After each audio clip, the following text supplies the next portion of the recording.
ახლა გავეცნოთ მიზნებს. მიზნები შეიძლება ბევრი ყოფილიყო და იყო კიდეც. მაგრამ ძირითადად ჩვენ შეგვიძლია დავაჯგუფოთ შემდეგნაირად. თერდალეულთა ბრძოლის მთავარი მიზანი იყო რუსიფიკაციის საფრთხის თავიდან აცილება, რასაც შემდგომ მოყვებოდა აუცილებლად კიდევ უფრო გააქტიურება ეროვნულ-განმათავისუფლებელი ბრძოლებისა და საბოლოო ჯამში რა თქმა უნდა სახელმწიფოებრიობის აღდგენა. მეორე ეს იყო აქედან გამომდინარე რაც თქვით, თვითმმართველობის, ავტონომიისა და დამოუკიდებლობის მიღწევა. საერთოდ, როდესაც შენ იბრძვი თანდათანობით, ეტაპობრივი გზით მიდიხარ და იბრძვი მშვიდობიანი საშუალებით, იქ უნდა გაითვალისწინო, რომ პირველივე ჯერზე მაქსიმალური შედეგი არ დგება ხოლმე. გასაგებია, როცა აჯანყებას აწყობ, მიზნად ისახავ ამ აჯანყების შედეგად ქვეყნის სრულ დამოუკიდებლობას, იმიტომ რომ თუ გაიმარჯვებ, ასეც იქნება. აქ ხომ მშვიდობიანი ბრძოლის გზაა, ამიტომ პირველ ეტაპები უნდა განლოს ქვეყანამ იმისთვის, რომ დამოუკიდებელი გახდეს და ეს იყო პირველ რიგში თვითმმართველობა. მაგალითისთვის შეიძლება ეს ყოფილიყო საერობო მმართველობა, მმართველობის ის ფორმა, რომელიც საქართველოს სამწუხაროდ ხელისუფლებას არ გაუტარებია, არ განუხორციელებია, თუმცა რუსეთის იმპერიაში ეს საერობო რეფორმა გატარდა და მისი მიზანი რა იყო, რომ ცალკეულ გუბერნიებში ხალხის წარმომადგენლები ყოფილიყვნენ, რომლებსაც მარჩეული, რომლებსაც უფლება ექნებოდათ ეზრუნა განათლებაზე, კულტურაზე და ასე შემდეგ. აი ესეთი ერობები შეიძლება ქცეულიყო თვითმმართველობის, ანუ ქართველი ხალხის მონაწილეობის მმართველობაში საშუალებად, მონაწილეობის არა იმ მმართველობაში, რომელიც რუსულ ადმინისტრაციას გულისხმობს. ხაზგასმით უნდა გავაცხოვოთ ჩვენ და გავაცალკევოთ ერთმანეთისაგან. არამედ თვითმმართველობაში, ანუ ისეთი თვითმმართველობის ისეთი ფორმის შექმნა, ისეთი უწყების შექმნა, რომელიც პირიქით ქართველი ხალხის ინტერესების სადარაჯოზე იქნებოდა, იმით რომ მაგალითად გაუწევდა კონტროლს არსებულ საგანმანათლებლო პოლიტიკას, სისტემას და მიიღებდა ისეთ ქმედით ნაბიჯებს გადადგამდა, რომელიც რუსიფიკაციის საშიშროებას სკოლას ააცილებდა თავიდან. ზუსტად ამ მიზნით, ამის გამო არ შეიქმნა საქართველოში ისე როგორც კიდევ სხვა კოლონიურ ტერიტორიებზე, დაპყრობილ ტერიტორიებზე საერობო თვითმმართველობები. და რა თქმა უნდა, ეს უნდა გადაზრდილიყო შემდეგ პარტია ავტონომიაში, აქ თვითმმართველობაზე აღარ არის საუბარი, არამედ ავტონომიურ მმართველობაზე და საბოლოო ჯამში უნდა მოხდარიყო დამოუკიდებლობის მიღწევა. აი ეს იყო მეორე ძირითადი მიზანი, რა თქმა უნდა, და ასევე მესამე მიზანზე შეგვიძლია ვისაუბროთ, ეს არის სოციალური დოქტრინის შემუშავება და ამ პრობლემატიკის, ანუ სოციალური პრობლემატიკის შეტანა ეროვნულ-განმათავისუფლებელ მოძრაობის პროგრამაში. რა მაქვს მხედველობაში? მხედველობაში მაქვს ის, რომ 19 საუკუნეში და ამ პერიოდში, როცა თერდალეულთა ასპარეზი დგება, აწუხებს მოსახლეობას არა მხოლოდ ეროვნული პრობლემა, არამედ სოციალურიც. და აქტიურდება სოციალური ბრძოლაც. თუ გაიხსენებთ პატუყობის გაუქმების შესახებ ჩვენს ლექციას, კარგი იქნება, რომ აღარ დაგვჭირდება ამ საკითხის გამეორება. შეიძლებოდა თუ არა ამ პრობლემის უგულებელყოფა. იმის რომ ეკონომიკა ქვეყნის არის უმძიმე მდგომარეობაში, იმის რომ მოსახლეობა განიცდის უკიდურეს სიდუხჭირეს და იმის რომ სოციალური ჩაგვრა, ეკონომიკური ჩაგვრა წარმოადგენს უკვე აუტანელ ჩაგვრის ფორმას ქართველი ხალხისათვის. რა თქმა უნდა, არ შეიძლებოდა ამის უგულებელყოფა, მაგრამ მეორე მხრივ როგორი მიმართება უნდა ყოფილიყო ამ ეროვნული და სოციალური პრობლემატიკისა ერთმანეთთან. ამ შემთხვევაში ჩვენ უნდა ვაღიაროთ, რომ თერდალეულებს ზუსტად ერთგვარი დამოკიდებულება ყველას არ ქონდა. არსებობდა ორი პოზიცია, ორი პლატფორმა. ერთი რომ თავარი რა თქმა უნდა არის ეროვნულ-განმათავისუფლებელი მოძრაობა და აი ამ კონტექსტში უნდა იყოს სოციალური პრობლემატიკა განმათავისუფლებელი მოძრაობის კონტექსტში უნდა იყოს სოციალური პრობლემატიკა შეტანილი.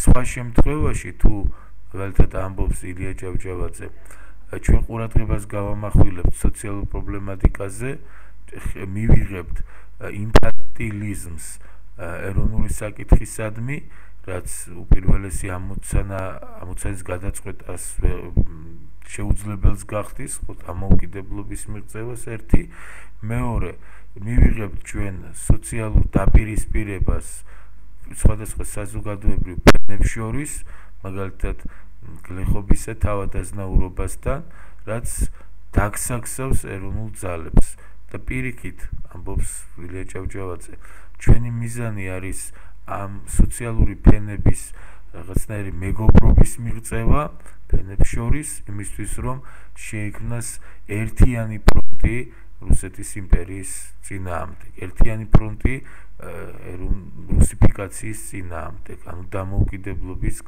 მოპოვებისათვის ბრძოლის გზაზე თუ თქვენ გაიხსენეთ რომ ამას ჩვენ მეორენაირად ხით ჩატეხილობის პრობლემას უწოდებთ რომ ეს პრობლემა აშკარად დგას ბევრ ნაწარმოებში როგორც პრობლემა და პირველ რიგში ჩვენ რა თქმა უნდა ოთარანთქვრივი გვახსენდება ანუ ილიამ ძალიან კარგად იცის რომ არის დაპირისპირება ქართულ საზოგადოებაში სოციალურ ნიადაგზე რომ სხვადასხვა ფენას სხვადასხვა ამოცანა აქვს გადასაწყვეტი და რეალურად ამოცანების გადაწყვეტა ხლიჩავს ერთიანობას არღვევს ხალხისას, იმიტომ რომ ერთმანეთის საპირისპირო არის ეს პოზიციები და ამაზე აქცენტის გადატანა ნიშნავს მთავარი იარაღის განმათავისუფლებელ ბრძოლაში, ანუ ერის ერთიანობის დაკარგვას და მიღებას ესეთი ერისა, რომელიც სოციალურ ფენებად დაყოფილია და არა მარტო დაყოფილი, ეს ისედაც რეალობა იყო დაპირისპირებული. ეს არის პოზიცია ჭავჭავაძისა, აკაკი წერეთლისა, იაკობ გოგებაშვილისა და ისინი გარკვეულწილად ქმნიან ამ თვალსაზრისით საერთო დას, ერთ დას, რომელსაც ჩვენ პირველ დას უწოდებთ პირობითად.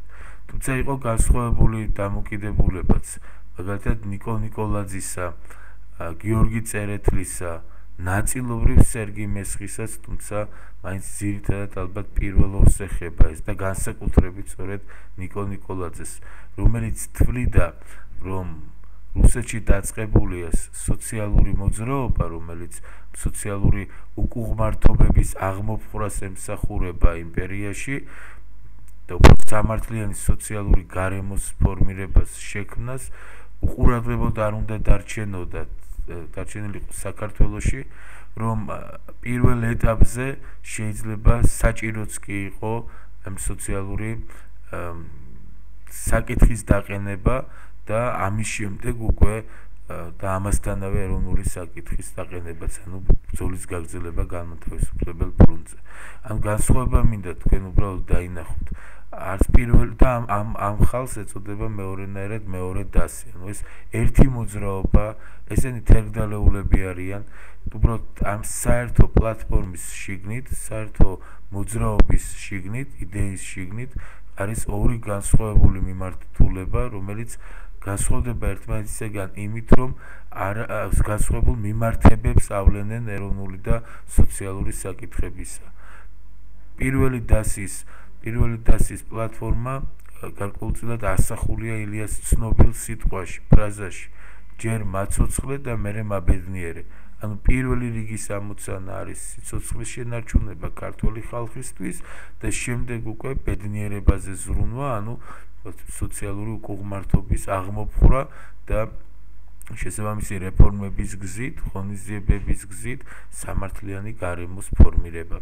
სადაც არ იქნება ჩაგვრა, სადაც არ იქნება სიღატაკე, სადაც ადამიანებს ექნებათ სამუშაო, სადაც გლეხობას ექნება მიწა იმ რაოდენობით, რომელიც მას სჭირდება იმისთვის, რომ თავის მეურნეობას გაუძღვეს და ასე შემდეგ. მეორე დასის პლატფორმა განსხვავდება პირველისაგან იმით, რომ გარკვეულწილად უთანაბრებს ეროვნულ და სოციალურ პრობლემატიკას ერთმანეთს, ან ვინიცის რიგ შემთხვევებში, მაგალითად 70-იან წლებში, თუ ნიკო ნიკოლაძეს პლატფორმას გავეცნობით, შეიძლება სოციალური გარკვეულ პრიორიტეტადაც კი არის იქ დასახული. მაგრამ საბოლოო ჯამში ეს სულაც არ ნიშნავს, რომ ამ დასმა, მეორე დასმა ეროვნული საკითხის პრიორიტეტობაზე უარი თქვა. ჩვენ უნდა გვახსოვდეს, რომ 70-80-იანი წლებისთვის მეორე დასი პრინციპში აღარც არსებობს. სერგი მესხის გარდაცვალებამ, ნიკო ნიკოლაძესა და გიორგი წერეთელს შორის არც თუ თბილმა დამოკიდებულებამ რეალურად მეორე დასი, როგორც გარკვეული კავშირი, იდეური კავშირი ფაქტურად დაშალა და ეს პიროვნებები გიორგი წერეთელის და ნიკო ნიკოლაძეც მართალია განსხვავდებოდნენ ილიას ერთი პოზიციისაგან, მათი პოზიცია, მაგრამ საბოლოო ჯამში ბოლომდე ამ თერგდალეულთა საერთო მოძრაობის აქტიური წარმომადგენლები იყვნენ. შემდეგი საკითხი, რომელსაც მინდა მე შევეხო, ეს არის იდეური წყაროები. რით საზრდოობდა, გასაგებია ჩვენ უკვე ვთქვით, რა მიზანს ემსახურებოდა ეს მოძრაობა, როგორი იყო მისი ხასიათი და ახლა უნდა შევეხოთ ერთ საკითხს იდეური წყაროების საკითხს, ანუ რით საზრდოობდა თერგდალეულთა იდეები, მათი აზროვნება, საიდან იღებდა სათავეს. პირველი წყარო ეს, რა თქმა უნდა, არის თვითონ ადგილობრივი ეროვნული წყარო, ეს არის განმანთავისუფლებელი ბრძოლების ხანგრძლივი ტრადიციები, ეს არის ქართული კულტურა, ქართული აზროვნება, რომელსაც ისინი იცნობდნენ და ბუნებრივია ერთ-ერთ ძირითად წყაროს დაავითარებდნენ, არა მარტო იცნობდნენ და ერთ-ერთ ძირითად წყაროს სწორედ ეს წარმოადგენდა.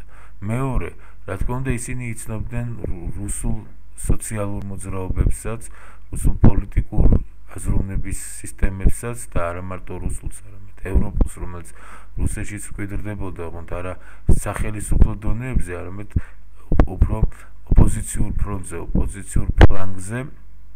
ეს იყო რადიკალური სოციალური მოძრაობები რევოლუციურ დემოკრატიზმის სახით და ეს იყო ასევე ლიბერალური პოზიციები, რომელიც არ იყო მაინდამაინც რევოლუციური, თუმცა ძალიან მკაცრად და პრინციპულად უპირისპირდებოდა თვითმფრობელურ რეჟიმს, როგორც პოლიტიკური თვალსაზრისით, ისე სოციალური თვალსაზრისით.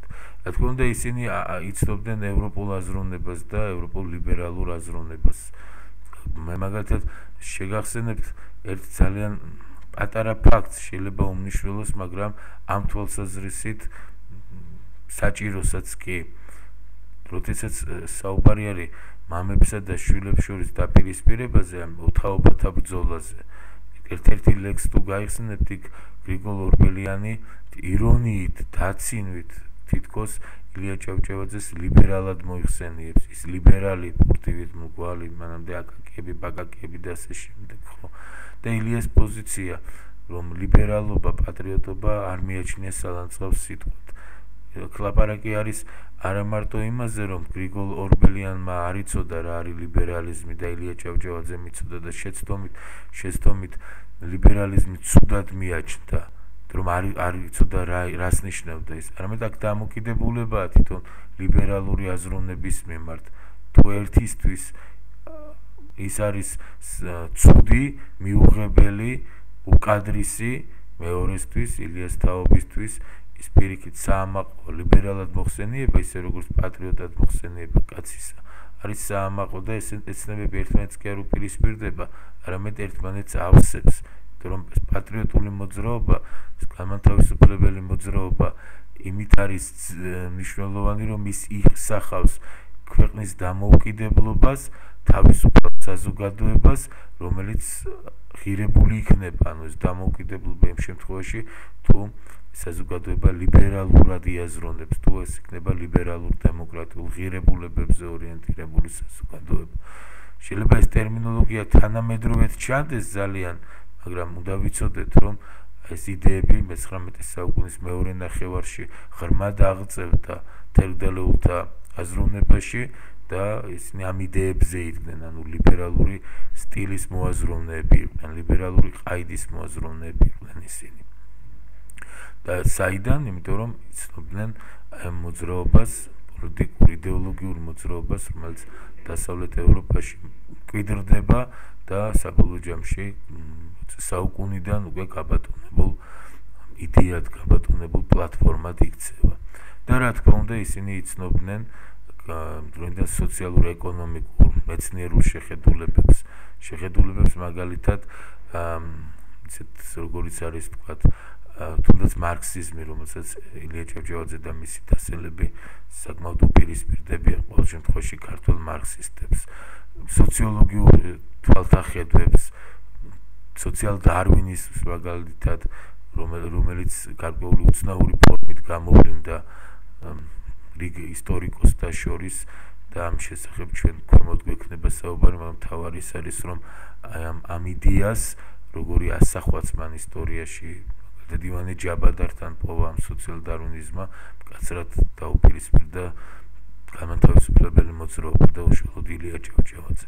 ასე რომ მე-19 საუკუნის მეორე ნახევრის განმათავისუფლებელი მოძრაობა არ იყო ჩაკეტილი მხოლოდ საქართველოს ფარგლებში, ის იცნობდა რუსეთში არსებულ საპროტესტო იდეებს, რომელიც ვრცელდებოდა ევროპულ იდეებს და აგრეთვე იმ ეკონომიკურ თეორიებს, რომელიც იმ დროისათვის სიახლე იყო, ნოვატორული იყო, პროგრესული იყო, თუმცა არ ნიშნავს ეს, რომ ამ იდეების პირდაპირი მიღება ხდება, არამედ მათი გადამუშავება, მათი მისადაგება ქართველი ხალხის რეალურ საჭიროებებთან და განმათავისუფლებელი მოძრაობის კონკრეტულ ამოცანებთან.